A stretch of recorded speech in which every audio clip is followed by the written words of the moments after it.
আসসালামু আলাইকুম। সাকিব স্টোরি লাউঞ্জে সবাইকে জানাই আন্তরিক শুভেচ্ছা।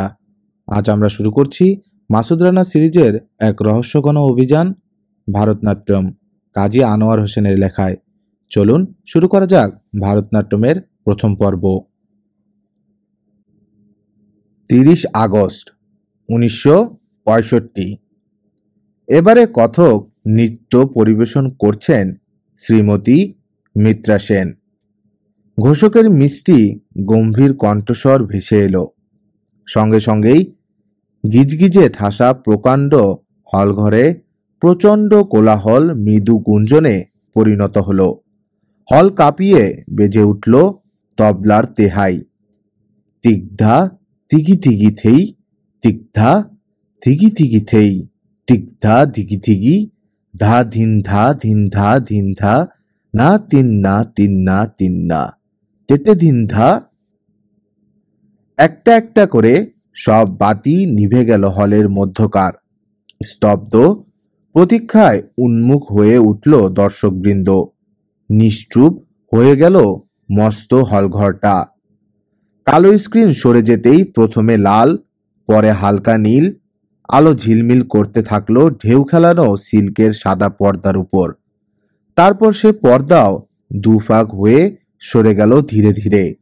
দেখা গেল নমস্কারের ভঙ্গিতে দাঁড়িয়ে আছে কলকাতার সাংস্কৃতিক শুভেচ্ছা মিশনের সর্বশ্রেষ্ঠ আকর্ষণ, অতুলনীয়া সুন্দরী নর্তকী শ্রীমতী মিত্রা সেন। স্পটলাইটের স্বপ্নীল আলো একটা মায়াবী পরিবেশ সৃষ্টি করেছে মিত্রা সেনকে ঘিরে। উদ্ভিন্ন যৌবনা ক্ষীণ কটি কাজল কালো হরিণ চোখ। এক শ্রেণীর দর্শকদের মধ্যে থেকে একটা আধা অশ্লীল উল্লাস ধ্বনি উঠেই মিলিয়ে গেল। তাতে ধেই থে তাত, আতে থেই থেই তাত, থেইয়া থেইয়া থেইয়া, থেইয়া তাত থা থা, তেরে কেটে গদি ঘেনে ধা ধা, তেরে কেটে গদি ঘেনে দা, তেরে কেটে গদি ঘেনে, ধা ধিন ধা ধিন তিন তিন না, তেতে ধিন ধা। আরম্ভ হলো নাচ। শতকরা 90 জন দর্শকই সেই মুহূর্তে মনে মনে স্থির করল যে করেই হোক আগামী দিনের টিকিট জোগাড় করতে হবে, ব্ল্যাকে 10 গুণ দাম দিয়ে হলেও। হলঘরের অসহ্য ভ্যাপসা গরমে ফটোগ্রাফের জন্যে নির্দিষ্ট আসনে বসে ঘামছে মাসুদ রানা, আর মনে মনে পিণ্ডি চটকাচ্ছে ঢাকায় এয়ার কন্ডিশনও রুমে সুখে নিদ্রামগ্ন পাকিস্তান কাউন্টার ইন্টেলিজেন্সের কর্ণধার মেজর জেনারেল রাহাত খানের। যত সব রদ্দি পচা কাজের ভার বুড়ো বেছে বেছে ওর কাঁধে চাপায়। কেন? আর লোক নেই। ইন্ডিয়ার নাম শুনলেই একেবারে যেন বাই চড়ে যায় বুড়োর মাথায়। ডন কুইকজোটের মতো খেপে গিয়ে হাওয়ায় তলোয়ার ঘোরাতে আরম্ভ করে দেয় একেবারে। আরে বাবা, একদল ন্যাকা মেয়ে ছেলে আর তাদের সঙ্গে মেয়েলি স্বভাবের মিনমিনে কতগুলো ননির পুতুল পুরুষ এসেছে কলকাতা থেকে গায়ক গায়িকা নর্তক নর্তকী সেজে। এদের মধ্যে তাকে ঢোকালো বুড়ো কোনো আঙ্কেলে। তাও যদি জার্নালিস্ট বা অন্য কোনো পরিচয় হতো তো এক কথা, তা নয়। তার কাজ কি? না ফটোগ্রাফি। এখন যে গরম লাগছে তার কি হবে? পচা গরমে ঘামতে ঘামতে হঠাৎ পা থেকে মাথা পর্যন্ত জ্বলে উঠল রানার। সব রাগ গিয়ে পড়ল রাহাত খানের ওপর। 2 মিনিটের মাথায় চেষ্টায় অনেক কষ্টে জোর করে দূর করে দিল রানার মন থেকে সব বিক্ষোভ। ভাদ্রের প্রায় মাঝামাঝি, শরৎকাল, কিন্তু এবারের শরৎ যেন গুমোট ভাবটা কাটিয়ে উঠতে পারছে না। প্রিয়ার আখের মতো নীল আকাশ, পুঞ্জ পুঞ্জ সাদা মেঘের অক্লেশ হাওয়ায় ভেসে যাওয়া, মাঝে মাঝে উত্তর থেকে অনেক স্মৃতি জাগিয়ে তোলা নীলুয়া বাতাস, সন্ধ্যাবেলায় পুজোর ঘণ্টা, শিউলির জমাট সুগন্ধ, আমেজ সবই আছে, কিন্তু গরমটা যেন চেপে বসেছে গদির ওপর, নড়বে না কিছুতেই। তার উপর সিগারেটের ধোঁয়া আর এতগুলো লোকের 2.5 ঘন্টা অবিরাম নিঃশ্বাস প্রশ্বাসে ভারী হয়ে উঠেছে রাজশাহী টাউন হলের বন্ধ বাতাস। কতক্ষণ আর সহ্য করা যায়? চোখ দুটো অল্প অল্প জ্বালা করছে রানার। সম্মোহিত দর্শকবৃন্দের দিকে একবার নির্লিপ্ত দৃষ্টি বুলিয়ে নিয়ে উঠে দাঁড়ালো ও। একটা থামের গায়ে হেলান দিয়ে নিজেও একটা সিগারেট ধরালো। রানার বাঁ কাঁধে ঝুলছে ব্রাউন হবি EL-300 ইলেকট্রনিক ফ্ল্যাশ গান এবং বিভিন্ন ফোকাল লেংথের নিকোর lens, filter, extra lens hood, cable release, একটা মোটর ড্রাইভ এবং অন্যান্য হাবিজাবিতে ভর্তি একখানা গ্যাজেট ব্যাগ। আর ডান কাঁধে 2.8 লেন্সের একটা রোলিফ্লেক্স ক্যামেরা। গলায় ঝুলছে একখানা বিখ্যাত নাইকন F ক্যামেরা। লেন্স হুডটা লাগানোই ছিল তাতে, দ্রুত ফোকাস করবার জন্যে split image range finder screen ব্যবহার করছে ও আজ। পাকা ফটোগ্রাফের বেশে নিজেকে কেমন বিদঘুটে দেখাচ্ছে কল্পনা করে মুচকি হাসলো রানা। তারপর ফ্ল্যাশ গানটা ধীরে সুস্থে ক্যামেরার উপর লাগিয়ে নিল। আর চোখে একবার চেয়ে দেখল সেই 6জন ইয়াং টাইগার্সের মধ্যখানে বসে আছে সাংস্কৃতিক মিশনের দলপতি জয়দ্রথ মৈত্র। স্টেজের দিকে ওদের কারো চোখ নেই। চাপা গলায় কি যেন আলাপ করছে নিজেদের মধ্যে। নাইকন F ক্যামেরায় অ্যাপারচার f8 দিয়ে ডিস্টেন্স 20 ফুটে সেট করে নিল রানা। এতে ডেপথ অফ ফোকাস 9 ফুট থেকে ইনফিনিটি পাওয়া যাবে। আধ খাওয়া সিগারেটটা মাটিতে ফেলে পিষে ফেলল ও জুতো দিয়ে। জমে উঠেছে নাচ।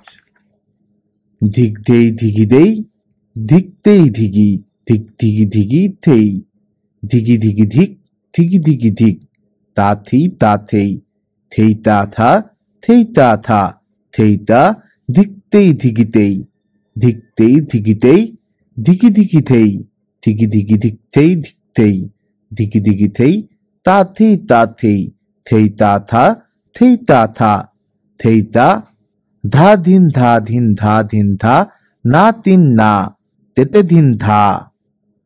এবার এগিয়ে গেল রানা দর্শকদের বিরক্তি উৎপাদন করে স্টেজের মাঝ বরাবর। তারপর হঠাৎ ঘুরে যেন দর্শকদের ছবি তুলছে এমনই ভাবে সেই ছোট্ট দলটির ছবি তুলে নিল। অপ্রস্তুত দলটি ফ্ল্যাশ লাইটের হঠাৎ আলোর ঝলকানিতে প্রথমে ভ্যাবাচেকা খেয়ে গেল। তারপর জয়দ্রথ ছাড়া বাকি সবার হাত দ্রুত উঠে এসে নিজ নিজ চেহারা আড়াল করার চেষ্টা করলো, কিন্তু তখন অনেক দেরি হয়ে গেছে। মৃদু হাসল রানা। 1, 2 করে 9 সেকেন্ড পার হলো।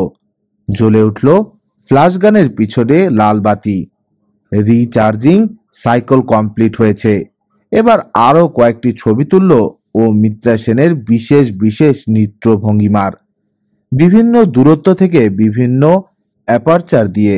মাথার মধ্যে দ্রুত চিন্তা চলছে রানার।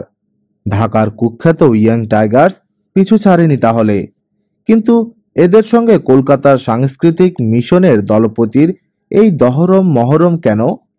কুষ্টিয়ায় মিত্রা সেনকে জোর করে ছিনিয়ে নিয়ে যাবার চেষ্টা করেছিল যারা, যাদের হাত থেকে রানা রক্ষা করেছিল মিত্রাকে, কিন্তু প্রতিদানে পেয়েছিল কুৎসিত ব্যবহার। সব জেনে শুনেও তাদের সঙ্গে জয়দ্রথ মৈত্রের এই মৈত্রী কিসের? ঐশ্বর্যী জংশনের রিফ্রেশমেন্ট রুমেই প্রথম রানার চোখে পড়ে এদের সঙ্গে ভাব জমিয়ে নিয়েছে জয়দ্রথ মৈত্র। কি মতলব আটছে সে এদের সঙ্গে? রাজশাহীতে পৌঁছে ডাকবাংলোতে মিত্রা সেনের ব্যবহারই বা এমন হঠাৎ পাল্টে গেল কেন? ঠিক তার পাশের ঘরটা বুক করলো মিত্রা দলপতি, তাতে আপত্তি করল না। ট্রেনে তাহলে গুলি বর্ষণ করলো কে? তাছাড়া আজ সারাদিন মনে হচ্ছিল মিত্রা যেন কিছু বলতে চায় তাকে, কিন্তু বলি বলি করেও সুযোগ করে উঠতে পারছে না। কি সে কথা? নিশ্চয়ই কোনো ট্র্যাপ পেতেছে ওরা। সামনে বিপদের গন্ধ পেল রানা। হঠাৎ রানার মনে হলো মিত্রা যেন তার দিকে চেয়ে আবছা একটা ইঙ্গিত করলো। আশ্চর্য হয়ে গেল রানা। শেষবারের মতো ক্লিক করে শাটার টিপে দিল সে। এক ঝলক তীব্র আলো ছুটে গিয়ে আলিঙ্গন করলো মিত্রা সেনকে। শাটারের উপর আঙ্গুলের চাপ পড়তেই এক মুহূর্তের জন্যে অন্ধকার হয়ে গিয়েছিল ভিউ ফাইন্ডার। পর মুহূর্তেই ইনস্ট্যান্ট রিটার্ন মিরর যথাস্থানে ফিরে গিয়ে ভেসে উঠল আবার মিত্রার ছবি। নিজের আসনে গিয়ে বসে পড়ল রানা। একটা সিনিয়র সার্ভিস ধরালো। আগাগোড়া সবটা ব্যাপার ভেবে দেখা দরকার। পকেট থেকে রুমাল বের করে কপালের ঘাম মুছে নিল ও। ক্রেদা আত তেটে তেটে কত্তেটে ক্রেধা তেটা ক্রেধা তেটে ধা ক্রেধা তেটে ধা ক্রেধা তেটে ক্রেধা আ তাটে কত্তেটা ধাতে তাটে তা ক্রেধা তেটে ধা ক্রেধা তেটে ধা ধিন ধা না তিন না তিন না তেটে ধিন ধা। মুখে চক্রধর বলছে তবলচি। মিত্রা সেন এবার নাচের মুদ্রায় সে ছন্দকে মূর্ত করে তুলবে। চতুর্গুণ বেড়ে গেছে লয়। অত্যন্ত দ্রুত লয়ে চলছে নাচ। হঠাৎ মনে হলো যেন মিত্রার পা আর মাটিতে নেই। সারাটা স্টেজময় যেন সে হাওয়ায় ভেসে বেড়াচ্ছে। মুগ্ধ চমৎকৃত দর্শকবৃন্দের করতালিতে হলের ছাদ উড়ে যাবার উপক্রম। রানাও অবাক দৃষ্টিতে চেয়ে রইল, প্রশংসা না করে পারল না মনে মনে। সত্যিকার শিল্প দেশ জাতি ধর্মের ঊর্ধ্বে। হাততালি থেমে যেতেই হলের মাঝামাঝি জায়গায় বসে এক ফাজিল ছোকরা মেয়ে করে জোরে ছাগলের ডাক ডেকে উঠল। চাপা হাসির গুঞ্জন উঠল। দু একটা ধমক ধামকের আওয়াজও এলো। নাইকন এফ এর লেন্সটা খুলে ফেলল রানা। খুলে 200 মিমি অটোনিকোর এফ 2.5 টেলিফোটো লেন্সটা লাগিয়ে নিল। বেয়োনেট মাউন্টের উপর ক্লিক করে বসে গেল লেন্স। এবার ক্যামেরাটা চোখে তুলে ফোকাস অ্যাডজাস্ট করতে চেষ্টা করলো সে। টেলিফোটো লেন্সের ছোট অ্যাঙ্গেলের মধ্যে মিত্রা সেনকে ধরতে কয়েক সেকেন্ড লেগে গেল। নাইকনের উজ্জ্বল ভিউ ফাইন্ডারে পর্দায় পৃথিবীর অদ্বিতীয় নিকোর লেন্সের মাধ্যমে পরিষ্কার ভেসে উঠল এবার মিত্রার সুন্দর মুখচ্ছবি। প্রতিটি রেখা স্পষ্ট দেখতে পাচ্ছে রানা। উপলব্ধি করল ও এ মুখটাও পৃথিবীতে অদ্বিতীয়। কপালে চাঁদির টিপ আলো পড়ে মাঝে মাঝে ঝিক করে উঠছে। দু চোখে টেনে কাজল পরা। সুপুষ্ট লোভনীয় অধর লিপস্টিকে লাল। সোজা তার দিকে চেয়ে আবার ইঙ্গিত করল মেয়েটি। না, চোখের ভুল নয়। দূর হলো রানার সন্দেহ। প্রবল করতালি এবং শেয়ালের ডাকের মধ্যে নাচ শেষ হলো। কালো পর্দাটা ধীরে ধীরে নেমে এসে আড়াল করল মিত্রাকে হাজার দুয়েক লুব্ধ চোখের দৃষ্টি থেকে। সবাই একসঙ্গে বেরোতে চাইছে হল থেকে।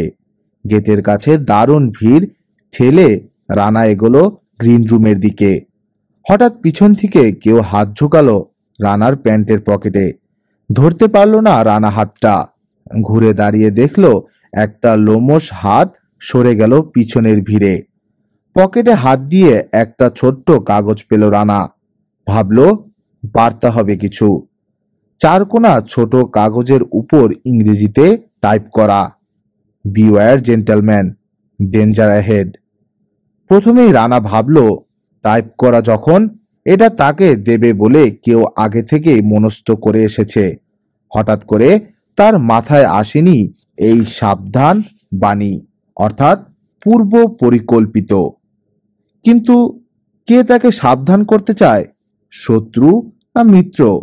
এবং কেন? কিসের বিপদ সামনে? ঘাই হরিণীর মতো কি মিত্রা ডাকছে তাকে মৃত্যুর পথে, নাকি কেউ ভয় দেখিয়ে দূরে সরাতে চাইছে ওকে? দুই হাত মাথার উপর তুলে চিঠিটা টুকরো টুকরো করে ছিল রানা, যেন ওর উপরে যে বা যারা লক্ষ্য রাখছে তারা স্পষ্ট দেখতে পায় ওর কার্যকলাপ। তারপর উপর থেকে টুকরোগুলো ছুঁড়ে ফু দিয়ে ছিটিয়ে দিল চারদিকে। আশেপাশে সবার মাথায় ঝরে পড়ল সেগুলো পুষ্পবৃষ্টির মতো।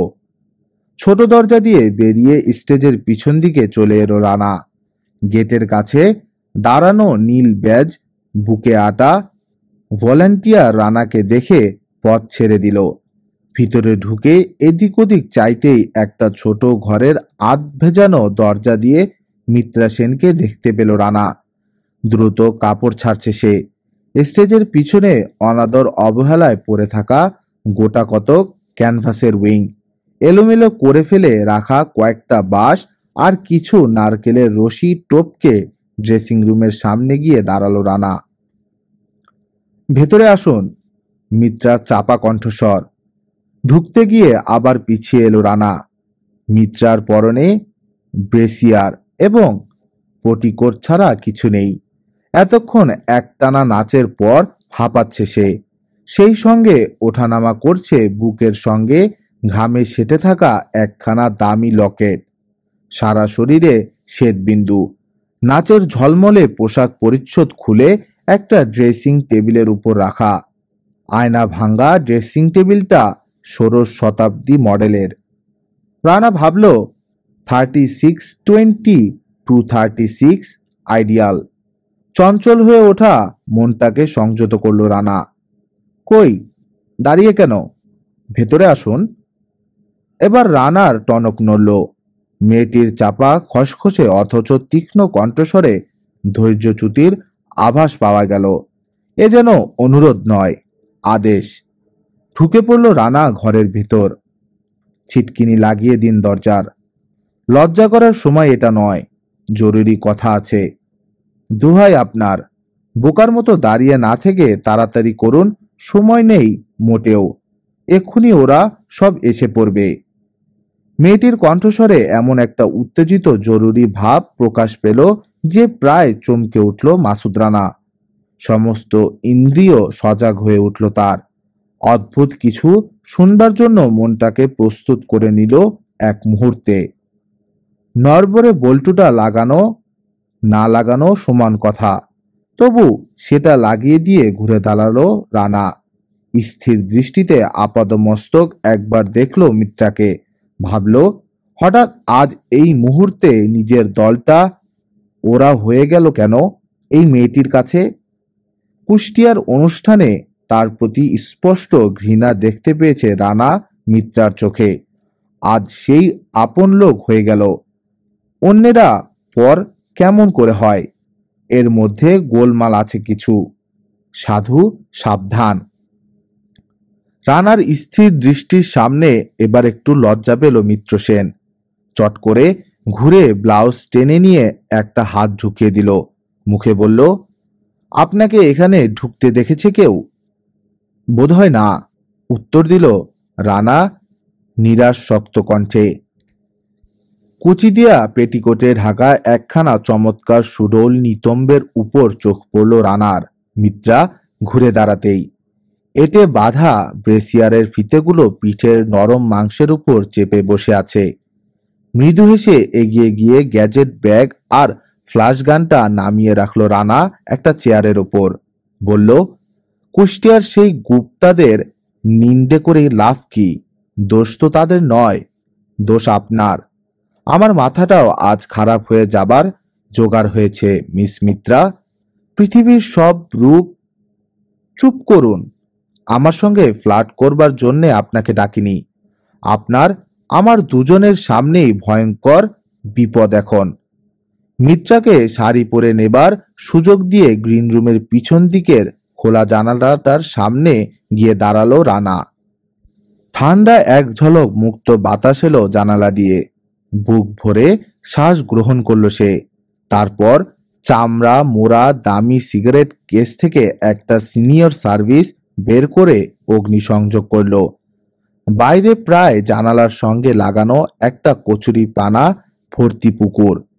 কানায় কানায় টইটুম্বুর। মোলায়েম জ্যোৎস্নায় পুকুর পাড়ের নারকেল গাছ দুটোকে অদ্ভুত সুন্দর লাগছে দেখতে। রানা ভাবল, সুন্দর আর বিপদ, এই দুটো জিনিসে কোথায় যেন একটা যোগসূত্র আছে।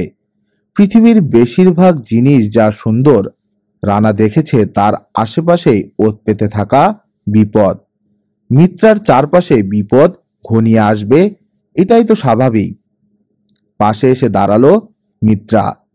একটা ভয়ঙ্কর চক্রান্তের জাল পাতা হয়েছে আপনার জন্যে, মিস্টার।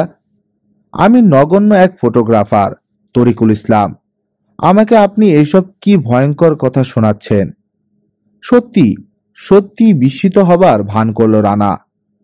বাজে কথায় সময় নষ্ট করবেন না মিস্টার মাসুদ রানা। মিত্রার কণ্ঠস্বরে স্পষ্ট তিরস্কার। সেই প্রথম দিন থেকেই আমি কেন, সাংস্কৃতিক মিশনের প্রত্যেকটি লোকই জানে আপনার আসল নাম, আসল পরিচয়। হাতে সময় নেই, এক্ষুনি ওরা এসে পড়বে। দয়া করে আমার কথাগুলো বলতে দিন। কপাল থেকে একগুচ্ছ অবাধ্য চুল নিয়ে গুজে দিল মিত্রা কানের পাশে। তারপর আবার বলল, আজ রাতে আপনাকে হত্যা করা হবে মিস্টার রানা। মিত্রার মুখে নিজের নাম শুনে অবাক হলো না রানা। মনে মনে ভাবল, আমাকে হত্যা করা হলে তোমার কি ক্ষতি সুন্দরী? মুখে বলল, কেন, আমার অপরাধ? দলপতির বিশ্বাস আপনি আমাদের বিরুদ্ধে এমন কিছু তথ্য জানতে পেরেছেন যা আমাদের জন্য অত্যন্ত বিপজ্জনক। কাজেই আর কোনো পথ নেই। সরিয়ে দিতে হবে আপনাকে এই পৃথিবী থেকে। আর আপনাকে এই নিশ্চিত মৃত্যুর ফাঁদে ফেলবার জন্যে আমাকে ওরা ব্যবহার করেছে টোপ হিসেবে। খুব দ্রুত কথাগুলো বলে গেল মিত্রা। ওর চোখে মুখে স্পষ্ট উদ্বেগ ও উত্তেজনা। চক্রান্ত, ফাঁদ, মৃত্যু, এইসব কথা শুনে মন খারাপ করছে, কিন্তু টোপটা আমার ভারী পছন্দ হয়েছে। আমি এই টোপ গিলতে রাজি আছি, যা থাকে কপালে। হাসল রানা। আপনি হাসছেন? হুম, এর গুরুত্ব যদি আপনাকে বোঝাতে পারতাম। তর্জনী ভাঁজ করে কামড়ে ধরল অসহিষ্ণু মিত্রা সেন। ওই যে ওরা সব এসে পড়েছে। বাইরে কয়েকটা পায়ের শব্দ শোনা গেল। এগিয়ে আসছে কারাকাঠের মেঝের উপর মচমচ শব্দ তুলে। আর সময় নেই। রানা চেয়ে দেখল উত্তেজনা, ভয় আর হতাশায় রক্ত শূন্য হয়ে গেছে মিত্রার মুখ। বুঝল এটা অভিনয় হতে পারে না। হঠাৎ রানার বাঁ হাতটা তুলে নিল মিত্রা তার হাতে। চাপা গলায় বলল, আমাকেও জড়িয়েছে ওরা। এই নিষ্ঠুর ষড়যন্ত্র যদি সফল হয়, তবে আত্মহত্যা ছাড়া আর পথ নেই আমার। আমি বাঁচতে চাই মিস্টার রানা। এই বিদেশে আপন কেউ নেই আমার। মৈত্রমশাই নিজেই এই চক্রান্তের উদ্যোক্তা। আমাকে ভাসিয়ে দিচ্ছে এরা বানের জালে। রক্ষা করবে আমাকে রানা। তোমার কাছে প্রাণ ভিক্ষা চাইছি আমি। বলো, বাঁচাবে আমাকে? আকুল মিনতি মিত্রার চোখে। রানা বুঝল ও এমন একটা ফাঁদে পা দিতে যাচ্ছে যেখান থেকে মুক্তি পাওয়া কঠিন হবে। স্থির দৃষ্টিতে মিত্রার চোখের দিকে চেয়ে ও বুঝল এই কাতর মিনতি অবহেলা করবার সাধ্য ওর নেই। কিন্তু কি সেই চক্রান্ত যাকে মিত্রার এত ভয়? লোকগুলো দরজার কাছে এসে গেছে। আর সময় নেই সব কথা শুনবার। চেষ্টা করব, বলল রানা। মিত্রার কাছে এই আশ্বাসটুকুর অনেক দাম। কৃতজ্ঞতায় দু ফোঁটা জল বেরিয়ে এলো ওর চোখ থেকে। রানার বাঁ হাতের উল্টো পিঠে আলতো করে চুম্বন করল সে। তারপর নরম গালের উপর একবার চেপে ধরেই ছেড়ে দিল। খানিকটা চোখের জল লেগে গেল রানার হাতে। দরজায় কড়া নাড়ার শব্দ শোনা গেল। নিজেকে বড় স্বার্থপর মনে হচ্ছে।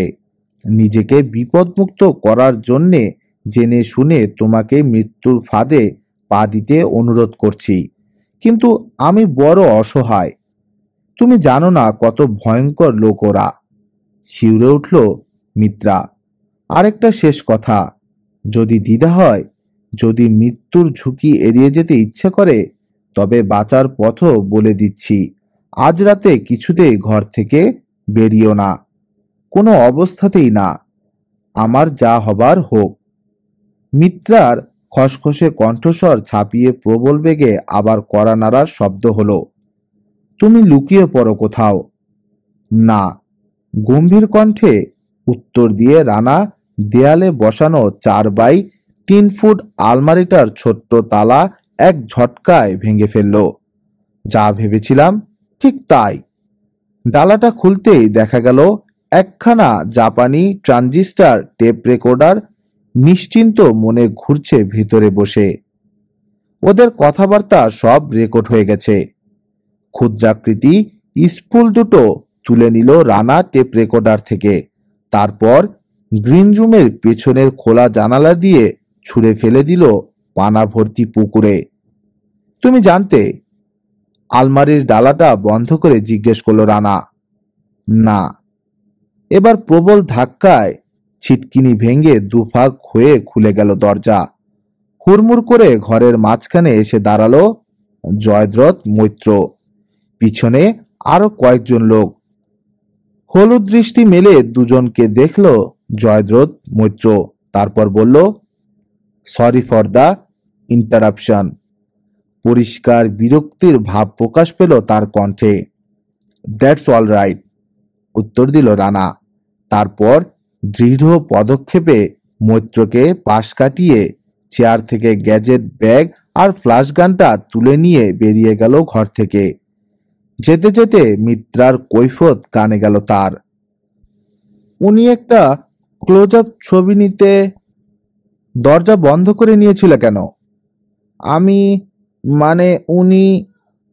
মৃদু হেসে রাস্তায় গিয়ে পড়ল মাসুদ রানা। 27 আগস্ট 1965।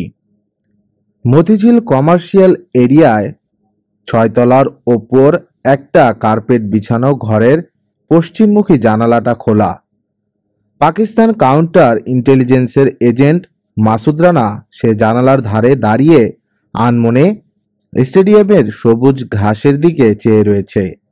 অসম্ভব বৃষ্টি হওয়ায় মাঠে পানি জমে আজ বিকেলের ফুটবল খেলা বাতিল হয়ে গেছে। পতাকা নামিয়ে নিয়েছে কর্তৃপক্ষ। বেশ কিছুক্ষণ হয় বৃষ্টি থেমেছে। পশ্চিম আকাশের সাদা মেঘের গায়ে এখন নানা রঙের খেলা। সারি সারি দর্শকদের গ্যালারি একেবারে ফাঁকা। দুটো ছাগল বোধহয় দারোয়ানের হবে, নিশ্চিত মনে চড়ছে মাঠে।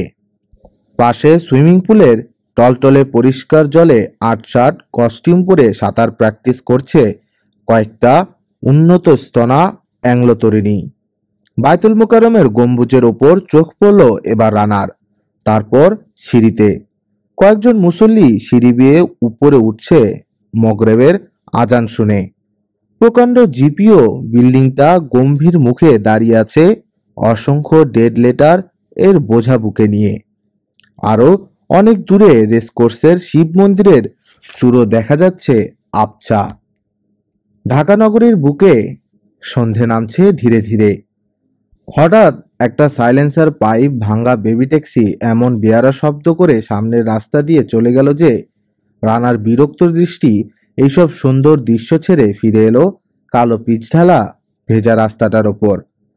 সাইড লাইট জেলে মৃদু গুঞ্জন তুলে হরেক রঙের সুন্দর সুন্দর সেলুন সেডান চলে যাচ্ছে রাস্তা দিয়ে ছবির মতো। অপেক্ষা করছে রানা। এক কাপ কফি দেব? ঠিক কানের পাশে মোলায়েম নারী কণ্ঠের এই প্রশ্নে চমকে উঠল রানা। দেখল নবনিযুক্ত সুন্দরী steno typist miss Nasrin Rehana তার একান্ত কাছে এসে দাঁড়িয়েছে।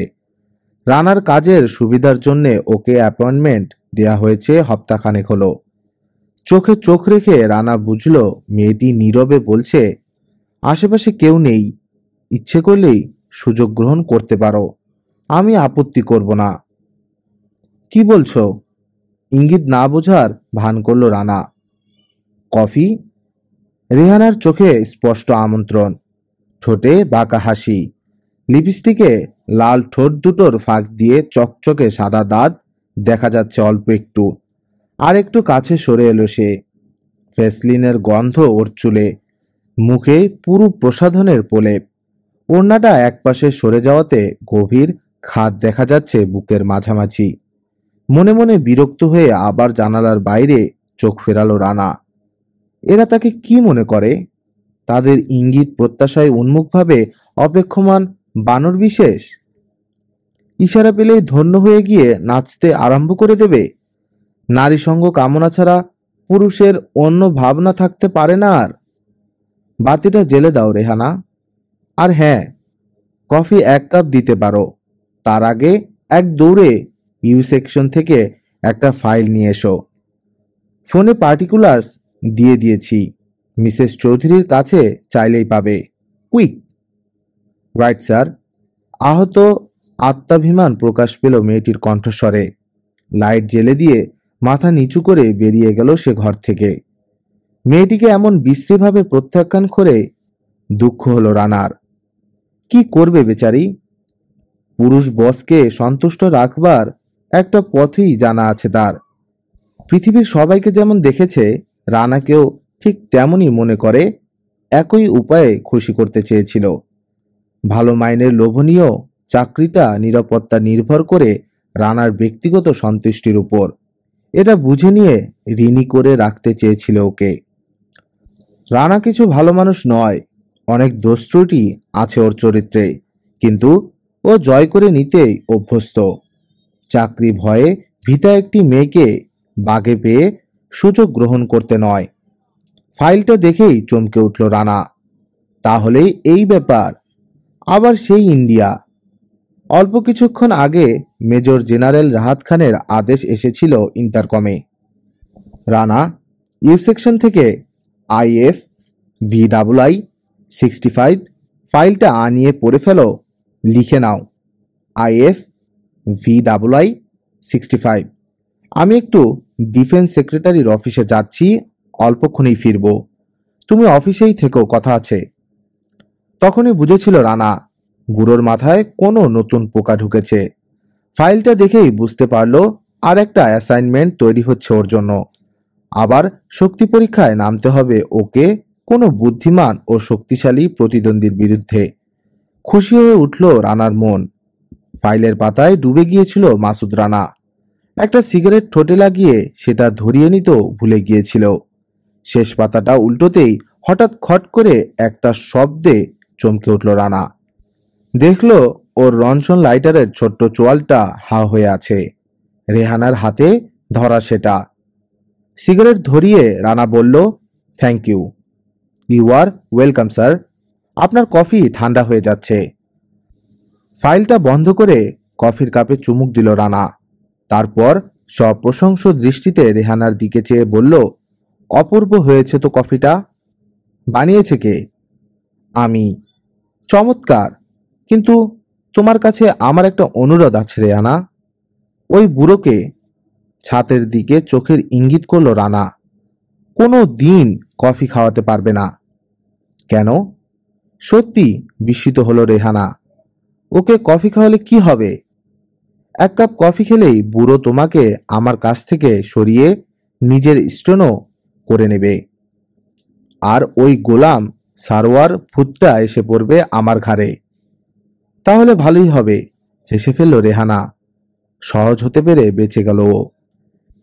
ঠিক এমনই সময় ইন্টারকমের মধ্য থেকে একটা তীক্ষ্ণ কণ্ঠস্বর যেন চাবুক মারল রানাকে।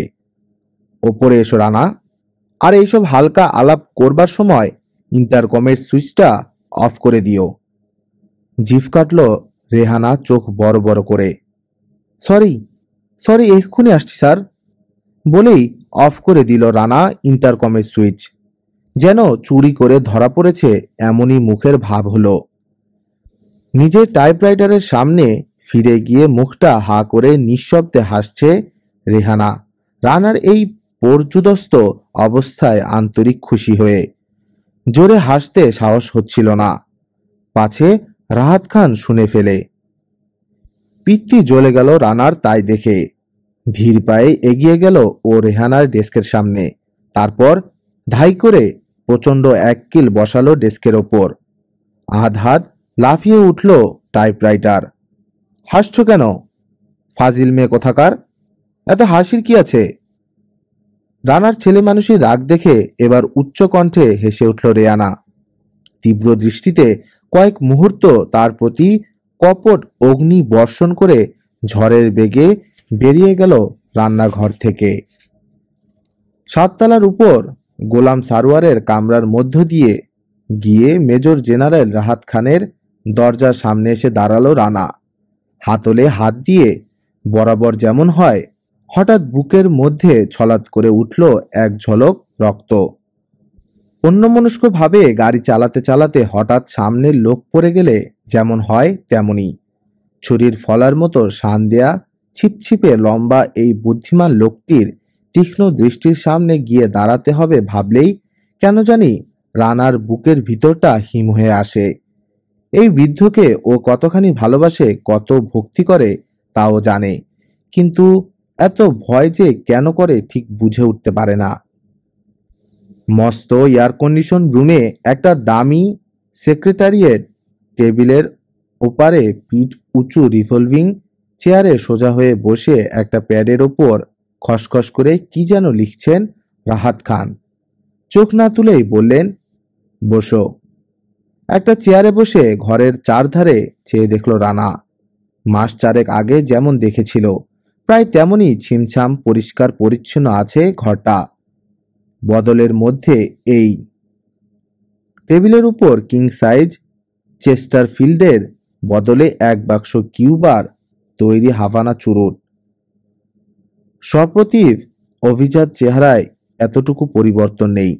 তেমনি ধবধবে সাদা ইজিপশিয়ান কটনের স্টিফ কলার শার্ট, সার্জের স্যুট আর ব্রিটিশ কায়দায় বাঁধা দামি টাই। হংকংয়ের ব্ল্যাক হক অ্যাসাইনমেন্টে আমাদের সাফল্যে চাইনিজ গভর্নমেন্ট এতই সন্তুষ্ট হয়েছে যে পিসিআইকে কংগ্রাচুলেট করে বার্তা পাঠিয়েছে একটা। কিন্তু আমার ধারণা অতখানি রিস্ক নেওয়া তোমার উচিত হয়নি। ডক্টর হকের পুরো রিপোর্ট আমি পড়ে দেখেছি। ছোড়াটা আর 1 ইঞ্চি বাম দিকে লাগলেই তোমার দুঃসাহসের ইতি হয়ে যেত। যাক, এখন বিষের ক্রিয়া আর নেই। এফ সেকশন তোমাকে সম্পূর্ণ সুস্থ বলে সার্টিফাই করছে। রানা কোনো কথা বলল না। বুঝলো এই কথাগুলোর মানে। এবার নতুন কাজের ভার নিতে হবে তোমাকে। প্রস্তুত হয়ে নাও। বাক্স থেকে একখানা সেলোফেন পেপার মোড়া সিগার বের করে সযত্নে কাগজ ছাড়িয়ে ধরিয়ে নিলেন রাহাত খান। রানার উপহার দেয়া রনসন ভেরাফ্লেম গ্যাস লাইটার জেলে দামি তামাক পাতার কড়া গন্ধ এলো নাকে। ইউ সেকশনের ওই ফাইলটা পড়েছ? কি লিখেছ ওতে? পড়েছি স্যার। সাংস্কৃতিক মিশন এসেছে কলকাতা থেকে গত 22 তারিখে। নাচ গান বাজনার জন্য জনা 15 শিল্পী আর 10-12 জন টেকনিশিয়ান এসেছে স্টেজ ডেকোরেশন, মাইক এবং লাইট কন্ট্রোলের জন্য। নামগুলো মনে নেই স্যার। পূর্ব পাকিস্তানের বিভিন্ন জায়গায় অনুষ্ঠান করে বেড়াচ্ছে ওরা। ব্যাস এই? আর কিছু চোখে পড়েনি তোমার? আর একটা ব্যাপারে একটু খটকা লেগেছে স্যার। ঢাকার পরেই চট্টগ্রাম যাওয়া উচিত ছিল ওদের। তা না গিয়ে ওরা গেছে খুলনায়, তারপর যশোর। ওদের প্রোগ্রাম দেখছি খুলনা, যশোর, কুষ্টিয়া, রাজশাহী এবং দিনাজপুর, অর্থাৎ আগাগোড়া পূর্ব পাকিস্তানের পশ্চিম সীমান্ত বা পশ্চিমবঙ্গের পূর্ব সীমান্ত ঘেঁষে। রাহাত খানের মুখের দিকে চেয়ে রানা দেখল একটা প্রশংসাসূচক সূক্ষ্ম হাসির রেখা। রানা তার দিকে চাইতেই মিলিয়ে গেল হাসিটা। বেশ, এখন বলো দেখি, অল ইন্ডিয়া রেডিও যখন দৈনিক 4-5 ঘন্টা চিৎকার করে পৃথিবীর কাছে নালিশ জানাচ্ছে আমরা কাশ্মীরে ইনফিল্ট্রেটর ঢুকিয়েছি, ছত্রি সেনা এবং স্যাবোটিয়ার পাঠিয়েছি শ্রীনগরে, কাশ্মীরে মুক্তি সংগ্রামীরা আসলে পাকিস্তানি সৈন্য ইত্যাদি ইত্যাদি, ঠিক সেই সময়ে পূর্ব পাকিস্তানে সাংস্কৃতিক শুভেচ্ছা মিশন পাঠাবার পেছনে কি মহৎ উদ্দেশ্য থাকতে পারে?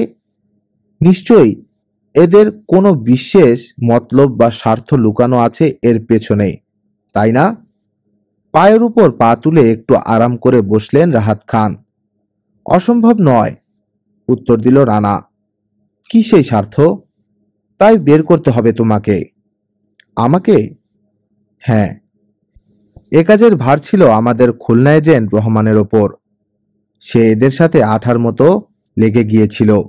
হয়তো কিছু দূর অগ্রসরও হয়েছিল, কিন্তু ঘন্টা দুয়েক আগে খবর এসেছে তাকে কেউ নির্মমভাবে খুন করেছে। যশোর এয়ারপোর্টের কাছে একটা ঝোপের ধারে তার রক্তাক্ত মৃতদেহ পাওয়া গেছে। আমাদের রহমান? অবাক হয়ে গেল রানা। রহমানের প্রাণবন্ত ও বুদ্ধিদীপ্ত চেহারাটা ভেসে উঠল তার চোখের সামনে।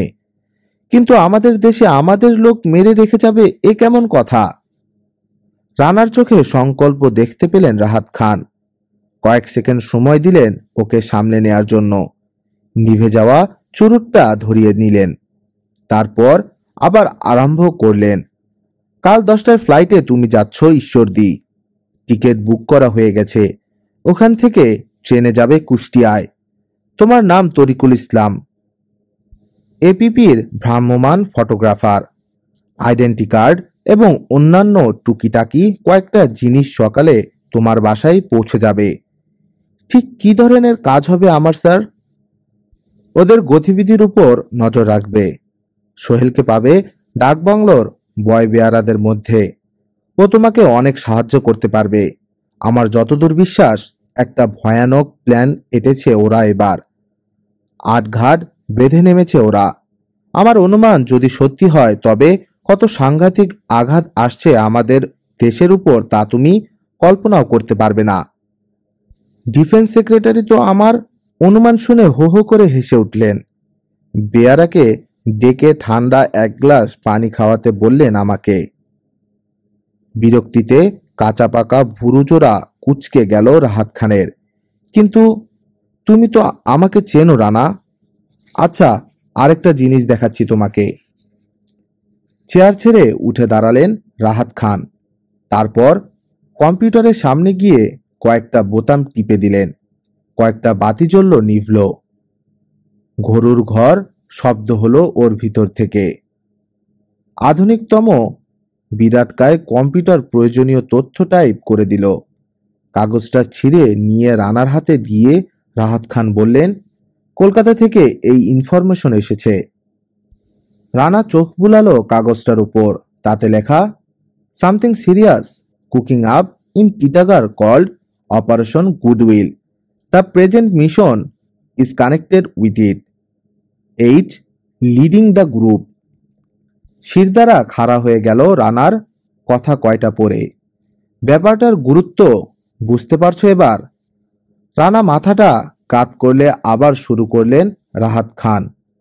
এইচ, যেখানে দলপতি হয়ে এসেছে সেখানে রহমানকে দেয়া আমারই ভুল হয়েছিল।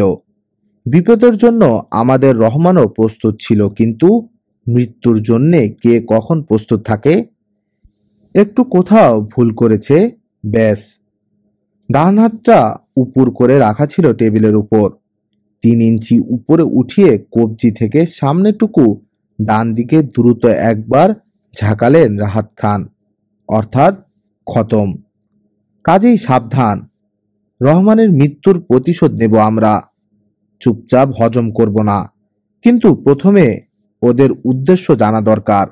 ও হ্যাঁ, ভালো কথা, ইয়াং টাইগার্স এর নাম শুনেছ? ইদানিং বেশ শোনা যাচ্ছে এদের নাম স্যার। কতগুলো বড় লোকের ছেলে। হ্যাঁ, পূর্ব পাকিস্তানের সব বাঘা বাঘা শিল্পপতিরা মিলে করেছে টাইগার্স ক্লাব, আর তাদের বকে যাওয়া অপদার্থ ছেলেরা মিলে ক্লাব করেছে ইয়াং টাইগার্স। কোটিপতি বাপের টাকার জোরে মদ, জুয়া, মেয়ে মানুষ নিয়ে যথেচ্ছাচার করে বেড়াচ্ছে। ওদের কয়েকটা অপকর্মের কথা আমার কানেও এসেছে। খোঁজ নিতে গিয়ে দেখি টাকার জোরে ফাইল গায়েব। এদের মধ্যে নেতৃস্থানীয় কয়েকজন নানান অপকৌশলে ঘুষ, মদ, নারী, ভালো ভালো কিছু ইন্ডাস্ট্রি বাগিয়ে নিয়েছে ইতিমধ্যেই। যাক, যশোর থেকে খবর এসেছে কয়েকজন ইয়াং টাইগার্স এই মিশনে সঙ্গে সঙ্গে ঘুরছে। ওদের একজন নর্তকীর উপর নাকি তাদের চোখ। এদের আন্ডার এস্টিমেট করো না। প্রয়োজন হলে কঠিন ব্যবস্থা গ্রহণ করতে দ্বিধা করো না। আমার সমর্থন থাকবে তোমার পেছনে। এখন বলো, তোমার কোনো প্রশ্ন আছে? না স্যার। কেন জানি রানার মনে হলো কোনো কারণে রাহাত খান ভিতর ভিতর বড় উদ্বিগ্ন এবং বিরক্ত, কিন্তু কিছু জিজ্ঞেস করতে সাহস হলো না। ব্যক্তিগত প্রশ্ন পছন্দ করেন না রাহাত খান। হয়তো এইচ এর ধৃষ্টতা এই উদ্বেগের কারণ হবে। রহমানের মৃত্যু হয়তো কুরে কুরে যন্ত্রণা দিচ্ছে ওকে। প্যাড থেকে একটা কাগজ টান দিয়ে ছিঁড়ে 4 ভাঁজ করে রানার দিকে বাড়িয়ে দিলেন তিনি। এতে যা লেখা আছে কাল প্লেনে উঠে তারপর পড়বে। আজ 27 আগস্ট, ওরা আছে যশোরে, কুষ্টিয়ায় থাকবে 28-29, রাজশাহীতে 30-31, দিনাজপুরে 1-2। কথাগুলো মনে রেখো, আর কেবল বিপদ নয়, মৃত্যুর জন্য প্রস্তুত থেকো। ব্যাস, আর কোনো কথা নেই, যেতে পারো। আস্তে দরজাটা ভিড়িয়ে দিয়ে বেরিয়ে গেল মাসুদ রানা কামরা থেকে। 28 আগস্ট 1965। মুখলেস এসে খবর দিল ট্যাক্সি এসে গেছে, অর্থাৎ এবার দয়া করে গাত্রোত্থান করুন। তুই আমার সুটকেসটা তুলে দে তো গাড়ির পিছনে, বলল রানা। দিয়েছি স্যার। তবে যা ভাগ এখান থেকে, চা খেয়ে নি, দাঁড়াতে বল ড্রাইভারকে। রানাকে দেখেই লাফিয়ে ট্যাক্সির ড্রাইভিং সিট থেকে নেমে এলো ড্রাইভার। বেটে খাটো হাসি খুশি চেহারার লোকটা। ঢিলা খাকি কর্তার বুক পকেট দুটো ফুলে আছে, রুমাল, লাইসেন্স, টাকা পয়সা, কিক স্ট্রক, সিগারেটের প্যাকেট, দিয়াশলাই, চিরুনি আর হরেক রকম হাবিজাবি কাগজে। ময়লা পাজামার ততোধিক ময়লা ফিতে ঝুলছে হাঁটুর কাছে। পায়ে প্রচুর ঝড়ঝাপটাতেও টিকে থাকা একটা থ্যাবড়া নাকের লেসহীন জুতো। বয়স 40 থেকে 45-এর মধ্যে হবে। সামনের দিকে একটা দাঁত নেই, সেই ফাঁকের মধ্যে একটা খেলাল ধরা। মিলিটারি কায়দায় ঝটাং করে এক সেলুট লাগিয়ে দিল সে রানাকে দেখে আনন্দের অতিশয্যে। থুক করে মুখ থেকে খেলালটা ফেলে দিয়ে ফোকলা হাসি হাসল। আরে হুজুর, আপনি রে বিশ্রাইতে বিশ্রাইতে তো একেবারে পেরেশান হইয়া গেছি গা। পা থেকে মাথা পর্যন্ত একবার দেখলো সে রানাকে। আমি দিলে ভাবি মানুষটা গেল কই, একেবারে গায়েব হইয়া গেল গা। ইমন সাংঘাতি পালোয়ানটারে হালাই একই বক্সিং মাইরা রাবিশ বানাইয়া ফালাইল। হিকমতটা কি? আরে বাপ রে বাপ। রানাকে থতমত খেয়ে দাঁড়িয়ে থাকতে দেখে আবার বলল, আরে উঠা পড়েন হুজুর, খামোশ খায়া খাড়া হইয়া রইলেন কেলেগা। এমন বিচিত্র ভাব সংমিশ্রিত আকস্মিক অভ্যর্থনায় অবাক হয়ে গিয়েছিল রানা। ড্রাইভারের পাশের সিটে উঠে বসল সে। তারপরেই মনে পড়ল সেই ঘটনার কথা। মাস 6 আগে রাত প্রায় 11টার দিকে সাভার আর নোয়ারহাটের মাঝামাঝি জায়গায় জঙ্গলের ধারে এর গাড়ি আটক করেছিল একদল দুর্বৃত্ত। রানা আসছিল মানিকগঞ্জ থেকে। দূর থেকেই ব্যাপারটা আঁচ করে হেডলাইট অফ করে গিয়ার নিউট্রাল করে নিঃশব্দে একেবারে কাছাকাছি এসে থেমেছিল রানা। প্রাণ ভয়ে থরথর করে কাঁপছিল আর ভেউ ভেউ করে কাঁদছিল ড্রাইভার। ছোড়া মারার ঠিক আগের মুহূর্তে যমদূতের মতো এসে ঝাঁপিয়ে পড়েছিল রানা সর্দারের উপর। বেশ মারপিটও হয়েছিল। বেগতিক দেখে পালিয়েছিল দুর্বৃত্তরা। প্রাণ রক্ষা পেয়েছিল। কি যেন নাম বলেছিল, ও হ্যাঁ, ইদু মিয়ার। সেই কৃতজ্ঞতা এই খাস ঢাকাইয়া কুট্টির মনে যে এমন উজ্জ্বল হয়ে থাকবে ভাবতেও পারিনি রানা। কেমন আছো ইদু মিয়া? জিজ্ঞেস করলো রানা। জিমুন দোয়া করছেন হুজুর, বলেই স্টার্ট দিল ইদু মিয়া গাড়িতে। ফার্স্ট গিয়ারে দিয়ে ক্লাসটা ছাড়ার কায়দা দেখেই বুঝল রানা পাখোয়াজ ড্রাইভার। হঠাৎ চোখ পড়ল রানার দরজায় দাঁড়ানো রাঙ্গার মার উপর। মুখের দিকে চেয়েই বুঝল রানা। অনর্গল দোয়া দরুদ পড়ছে বুড়ি। গতরাতে জিনিসপত্র গোছগাছ করা দেখেই কয়েক রাকাত নামাজ বেড়ে গেছে বুড়ির। সাধে আর মোখলেসকে রানার মা বলে খেপায় না। কোথায় যেন ওর মৃত মায়ের সাথে মিল আছে এই স্নেহময়ী বৃদ্ধার। একটা দীর্ঘশ্বাস পড়তে যাচ্ছিল। সচেতন হয়ে সামলে নিল রানা। রাতের বেলা আর সাভারের দিকে যাও না তো ইদু মিয়া? তবা তবা, এই জিন্দেগির মধ্যে তো আর না। আজ 16 বছর ড্রাইভারি করিতেছি হুজুর, যাই নাক্কা। আর ওই দিনটা যে কি হইল, হালাই একদা প্যাসেঞ্জার আমাগো মহল্লারই কন্ট্রাক্টর। হঠাৎ থেমে গিয়ে কণ্ঠস্বর নামিয়ে ইদু মিয়া বলল, আপনার পিছে আইবি লাগছে হুজুর। কি করে বুঝলে? ঘাড় না ফিরেই জিজ্ঞেস করলো রানা। এগুয়া মার্সিডিজ আইতাছে পিছে পিছে, পুরানা পল্টল থেইকা লাগছে পিছে। খারণ সাপ, টাইম তো আছে, সিজিল কইরা দে হালারে।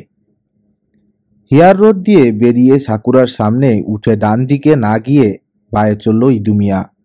রেডিও পাকিস্তান ছাড়িয়ে রিয়ার ভিউ মিররের দিকে চেয়ে বলল, আইতাছে। শাহবাগের ঝর্ণাটা চট করে ঘুরেই আবার এয়ারপোর্টের দিকে চলতে থাকলো ট্যাক্সি। চেহারাটা দেখাইয়া রাখেন হুজুর। ওয়ান ওয়ে রোড, আত্মগোপন করবার উপায় নেই।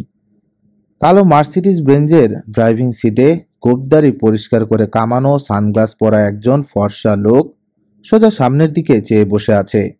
এক নজরেই রানা বুঝল লোকটা ভারতীয় গুপ্তচর। যখন সত্যি সত্যি পিছনের গাড়িটাও ঝর্ণা ঘুরে এয়ারপোর্ট রোড ধরল, তখন দ্রুত একটা বালি ভরা ট্রাককে ওভারটেক করে পেট্রোল পাম্প ছাড়িয়ে হাতির পুলের দিকে মোড় নিল ইদু মিয়া। পাওয়ার হাউসের পাশ দিয়ে যেতে বাতাসে ভেসে আসা ক্ষুদ্র ক্ষুদ্র জলকণায় সামনের উইন্ড স্ক্রিন ঝাপসা হয়ে গেল। ওয়াইপারটা চালু করে দিয়ে প্রায় এক লাফে পার হয়ে গেল পুলটা ইদু মিয়ার ট্যাক্সি। পুল থেকে নেমেই ডান দিকে মোড় ঘুরে নানান গলি ঘুচি পেরিয়ে গ্রিন রোডে গিয়ে পড়ল এবার ওরা। তারপর এখান থেকে সোজা এয়ারপোর্ট। ফার্মগেটের কাছে এসে গাড়ি থামিয়ে মিটার ডাউন করে নিল ইদু মিয়া, যাতে এয়ারপোর্ট থেকে যে নতুন প্যাসেঞ্জার উঠবে তার ঘাড়ে কিছু পয়সা আগে থেকেই উঠে থাকে। এয়ারপোর্টে পৌঁছেই রানা দেখল কালো মার্সিডিজ বেঞ্চটা নিশ্চিন্তে দাঁড়িয়ে আছে, নো পার্কিং লেখা একটা সাইনবোর্ডের নিচে। এত চালাকি খাটল না দেখে ইদু মিয়ার মুখটা ফ্যাকাশে হয়ে গেছে। চাপা গলায় বলল, হুজুর, নামলেই অ্যারেস্ট করবো আপনারে, এখনো টাইম আছে, কন্ত ভাইগা জায়গা। মনে মনে হাসল রানা। ইদু মিয়া তাকে হয় ক্রিমিনাল নয়তো কমিউনিস্ট ঠাউরে নিয়েছে। মুখে বলল, না, তার দরকার নেই। ভালো গাড়ি চালাও তুমি ইদু মিয়া। দুজন পোর্টার এসে রানার সুটকেস নিয়ে গেল ওজন করে ট্যাগ লাগাতে। দুটো 10 টাকার নোট বের করে ইদু মিয়ার দিকে বাড়িয়ে দিল রানা। আধ হাত জিভ বের করে কয়েকবার মাথা নাড়ল ইদু মিয়া এপাশ ওপাশ। টাকা দিয়ে আমার ইজ্জতটা পাংচার করেন না হুজুর, এর থেকে দুইটা জুতার বাড়ি মাইরা জানগা। আহত অভিমান ওর কণ্ঠে। এই সূক্ষ্ম মান অপমান জ্ঞান সম্পন্ন ঢাকাইয়া কুট্টিকে আর বেশি না ঘাটিয়ে ব্রিফিং কাউন্টারের দিকে এগোলো রানা। সিঁড়ি দিয়ে উঠেই বাঁ দিকের টেলিফোন বুথের দরজাটা ফাঁক করে দেখল সেই সানগ্লাস পরা শ্রীমান ডায়াল ঘোরাচ্ছে। সেখানে দাঁড়িয়ে মাল ওজন করিয়ে আইডেন্টিফিকেশন ট্যাগ এবং টিকিট দেখিয়ে সরু বোর্ডিং পাস নিল Rana. Attention, your attention please.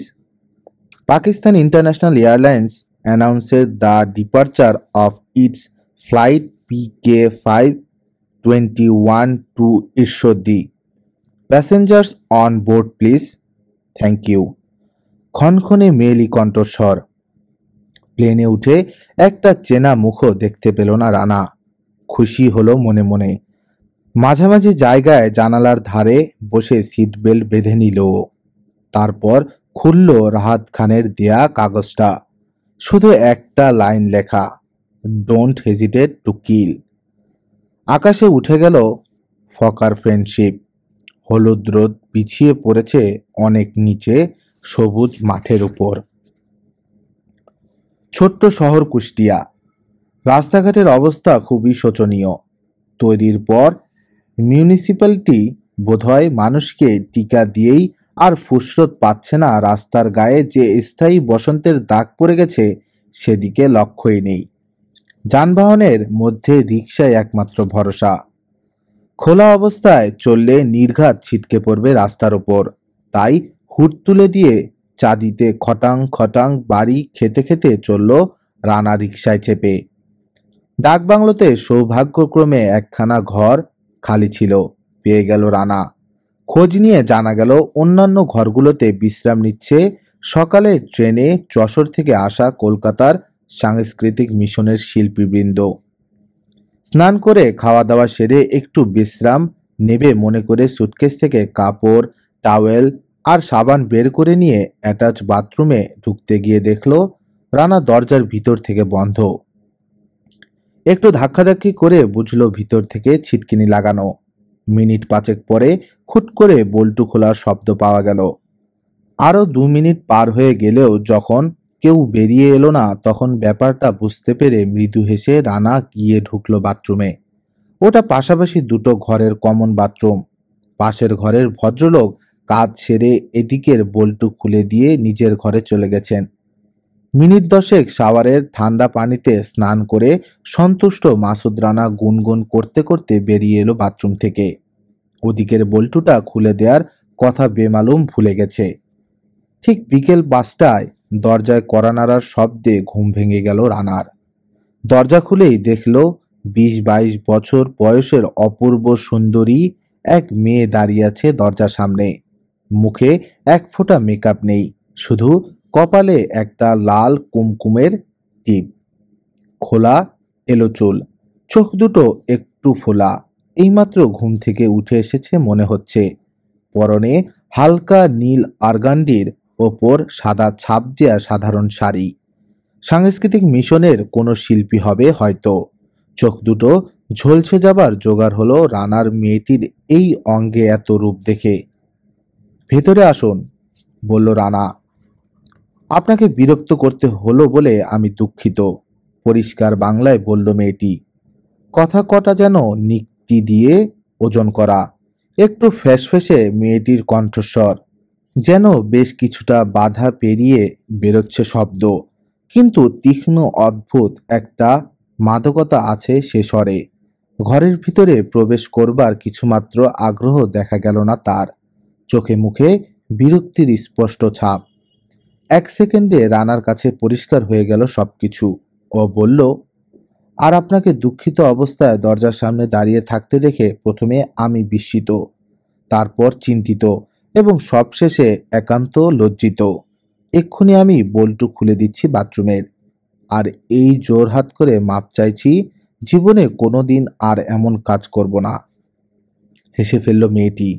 রানার ভণ্ডামি দেখে রাগ জল হয়ে গেছে তার। বেশ লোক তো আপনি, ইচ্ছে করেই ছিটকিনি লাগিয়ে রেখেছিলেন নাকি? না, সত্যি বলছি, ভুলে। ছি ছি ছি, দেখুন তো আপনাকে কত অসুবিধার মধ্যে ফেললাম। আন্তরিক লজ্জিত হলো রানা। আপনি কি করে বুঝলেন আমি পাশের ঘরেই আছি এবং এই কারণেই এসেছি?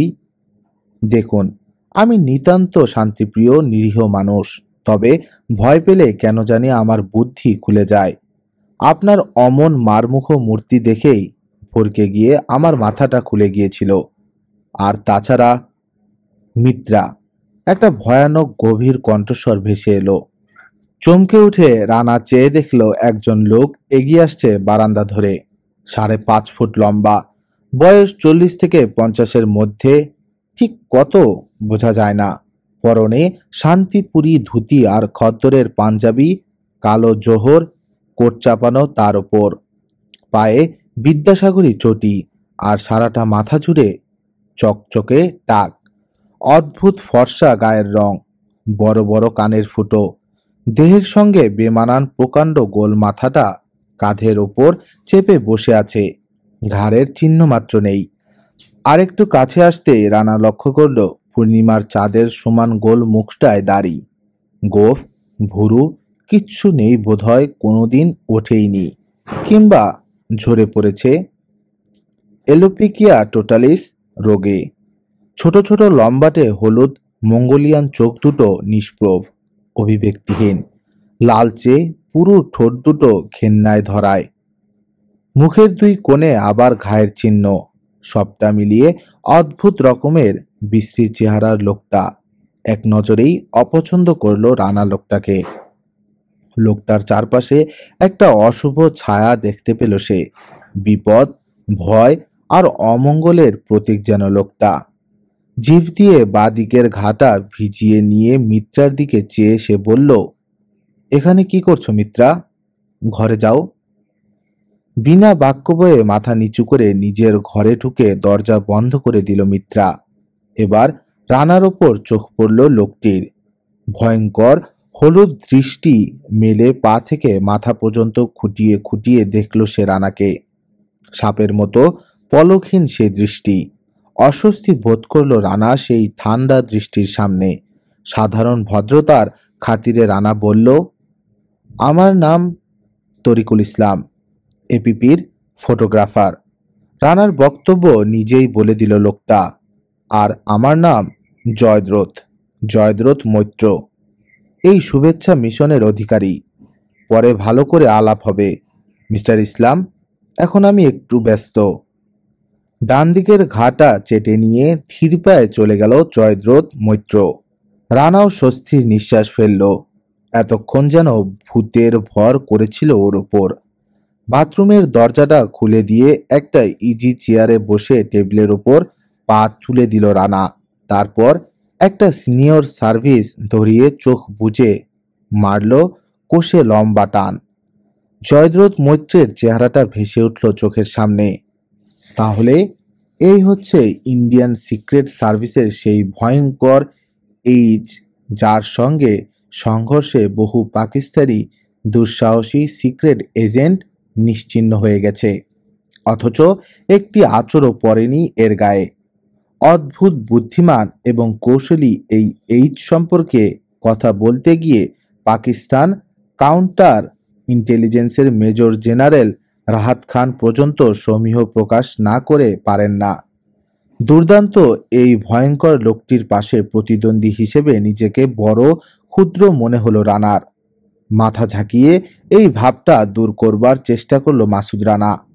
মিত্রার কথা ভাবতে চেষ্টা করলো, এই মেয়েটিকে কি শুধুই শিল্পী হিসেবে এনেছে, নাকি এও স্পাই? গানের শিল্পী না নাচের? নাকি চেহারা ভালো বলে ধরে এনেছে কোরাস গাইবে, অথবা অ্যানাউন্সারও হতে পারে। পুরো নামটা কি মেয়েটার? মিত্রা চৌধুরী, মিত্রা ব্যানার্জি, মিত্রা সেনগুপ্তা বা ঠাকুরতা, কিংবা নাগ, ভৌমিক, রায়, চক্রবর্তী, মুখোপাধ্যায়? হঠাৎ একটু খুট আওয়াজ হতেই চোখ মেলে রানা চেয়ে দেখল, হাসছে সোহেলের উজ্জ্বল দুই চোখ। এতদিন পর রানাকে পেয়ে আনন্দে উদ্ভাসিত। কাঁধে একটা 1.5 টাকা দামের ছোট্ট টাওয়েল, বয় বেয়ারার সাদা ড্রেস পরা, কোমরের বেল্টে পিতলের মনোগ্রাম লেখা, কুষ্টিয়া রেস্ট হাউস। কি নাম হে তোমার ছোকরা? খুব ভারিক্কি চালে জিজ্ঞেস করলো রানা। দাঁত দিয়ে নিচের ঠোঁট চেপে ধরে চোখ পাকিয়ে প্রথমে ঘুষি দেখালো সোহেল, তারপর বিনয় বিগলিত কণ্ঠে বলল, আগে রাখাল দাস, 4 নম্বর বলেও ডাকতে পারেন। বুকে 8 নম্বর দেখালো সে। বেশ বেশ, ঘরটায় চট করে ঝাড়ু লাগিয়ে দাও তো বাবা রাখাল, বড় নোংরা হয়ে আছে। চোখ টিপল রানা, ভাবটা কেমন জব্দ। সোহেল দেখল ওকে বেকায়দা অবস্থায় পেয়ে খুব এক হাত নিচ্ছে রানা। হেসে ফেলল সে, বলল, আগে এখন ছাড় দিলে ধুলোয় টিকতে পারবেন না। আপনি বাইরে যাবার সময় চাবিটা দিয়ে যাবেন, পরিষ্কার করে দেব সব নোংরা। তাই দিও। এখন চাটা কি খাওয়াবে? খাওয়াও দেখি জলদি। সন্ধ্যের দিকে একটু বাইরে যাব ঘন্টাখানেকের জন্যে। ইঙ্গিতটা বুঝল সোহেল। বাইরে মানে সোহেলের বাংলো। হেড অফিসের সঙ্গে কথা আছে বোধহয়। নীরবে বেরিয়ে গেল সে ঘর থেকে। হাঁটার সময় সোহেলের ডান হাতটা ঝুলছে, বা হাতটা স্থির হয়ে রয়েছে দেখে খচ করে তীব্র একটা বেদনার খেঁচা বিঁধল রানার বুকে। এক সময় রাহাত খানের সবচাইতে প্রিয়পাত্র ছিল ওরা দুজন। বক্সিং, জুজুৎসু, পিস্তল ছোড়া, শক্তি, বুদ্ধি, সাহস সব ব্যাপারেই দুজন কেউ কারো চেয়ে কম যেত না। নিজেদের মধ্যে যেমন ছিল ওদের তীব্র প্রতিযোগিতা, তেমনই ছিল গম্ভীর বন্ধুত্ব। কিন্তু ভাগ্য সোহেলের উপর বিরূপ। একবার একটা অ্যাসাইনমেন্টে চলন্ত ট্রেন থেকে লাফিয়ে পড়ে পাথরে পা পিছলে তাল সামলাতে না পেরে চাকার তলায় কাটা পড়ল বাম হাত। একেবারে ছাঁটাই না করে বিপজ্জনক কাজ থেকে সরিয়ে ওকে যশোর কুষ্টিয়া ব্রাঞ্চের হেড করে দিয়েছেন রাহাত খান। কে জানে, হয়তো একদিন রানারও এমনই অবস্থা হবে। নিজের অজান্তেই ফোঁস করে একটা দীর্ঘশ্বাস বেরিয়ে এলো রানার বুক চিরে। 5 মিনিটের মধ্যেই ট্রেতে করে এক পট চা আর কিছু বিস্কুট নিয়ে ফিরে এলো সোহেল। রানার পাশে টিপয়টা টেনে দিয়ে সেগুলো নামিয়ে রাখতে রাখতে চাপা গলায় বলল, তোকে চিনে ফেলেছে ওরা রানা। আমার যদ্দূর বিশ্বাস জেনে গেছে ওরা তোর পরিচয়। জয়দ্রথ মৈত্যের কাছ থেকে এক টুকরো কাগজ নিয়ে ওদের দলের একজন প্রত্যেক ঘরে ঘরে ঘুরে বেড়াচ্ছে। সবাইকে সাবধান করে দেয়া হচ্ছে খুব সম্ভব। আমি এখনো ওদের সন্দেহের বাইরে আছি। হিন্দু বলে বিশেষ ফেভারও পাচ্ছি। একটা চাবি বের করলো সোহেল পকেট থেকে। এই নে আমার ওয়্যারলেস রুমের চাবি। আমি সন্ধ্যের সময় বেরোতে পারবো না। তুই সোজা রেল স্টেশনে চলে যাবি। ওখান থেকে আমার লোক তোকে নিয়ে যাবে বাড়িতে। রাতে আমি নজর রাখবো। আর হঠাৎ যদি দরকার মনে করিস, এই বেল টিপে দিস। আজই সকালে লাগিয়েছি। খাটের পায়ায় লাগানো গোপন কলিং বেলের সুইচ দেখিয়ে দিল সোহেল। বেশ জমিয়ে নিয়েছিস দেখছি দোস্ত। সব প্রশংস দৃষ্টিতে চাইল রানা ওর দিকে, কিন্তু সেই সঙ্গে চুড়ে দিল, দেখিস ভুলে যাস না আবার। আমি বেরিয়ে গেলেই ঘরটায় এক হাত ঝাড়ু লাগিয়ে দিস বাবা। চোখে মুখে দুষ্টমির হাসি রানার। যা যা, বাজে বকিস না। 5 মাস খাটতে খাটতে জান বেরিয়ে যাবার জোগাড় হয়েছে। পিঠটা বেঁকা হয়ে গেছে আমার। ঘর ঝাড়ু দেব না শালা, ঝেঁটিয়ে তোর বিষ ঝেড়ে দেব। বেরিয়ে গেল সোহেল। আবার রানার চোখে পড়ল বাম হাতটা স্থির হয়ে ঝুলছে সোহেলের, কিন্তু দমে যায়নি মানুষটা। তেমনি হাসি খুশি চেহারা, বুদ্ধিদীপ্ত উজ্জ্বল দুই চোখ। হার মানেনি ও ভাগ্যের কাছে। সেই রাতে মিত্রা সেন সত্যি মুগ্ধ করল রানাকে। নৃত্যকলাকে শ্রদ্ধার সঙ্গে স্বীকৃতি দিল ও এই প্রথম। কিন্তু নাচের শেষে অকণ্ঠ প্রশংসা করতে গিয়ে অপমানিত হয়ে ফিরে আসতে হলো রানাকে। পরিষ্কার ঘৃণা প্রকাশ পেল মিত্রার ব্যবহারে। আহত রানা বুঝল সত্যি ধরা পড়ে গেছে ও। ঢাকা এয়ারপোর্টের সেই সানগ্লাস পরা ছোকরাকে অবজ্ঞা করা তার উচিত হয়নি। শুনলেন ভারতনাট্যমের প্রথম পর্ব, মাসুদ রানার রহস্যময় ও রোমাঞ্চকর অভিযান। ভারতের মাটিতে পা রেখে কিভাবে রানা জড়িয়ে পড়ল এক বিপজ্জনক খেলায়, সেই উত্তেজনাই ছিল এই পর্বের মূল আকর্ষণ। গল্পটা কেমন লাগলো জানাতে ভুলবেন না কমেন্টে। লাইক দিন, শেয়ার করুন আর সাবস্ক্রাইব করে পাশে থাকুন মাসুদ রানার আরও রোমাঞ্চের জন্য। ধন্যবাদ সবাইকে। সুস্থ থাকুন, সচেতন থাকুন আর গল্পে থাকুন।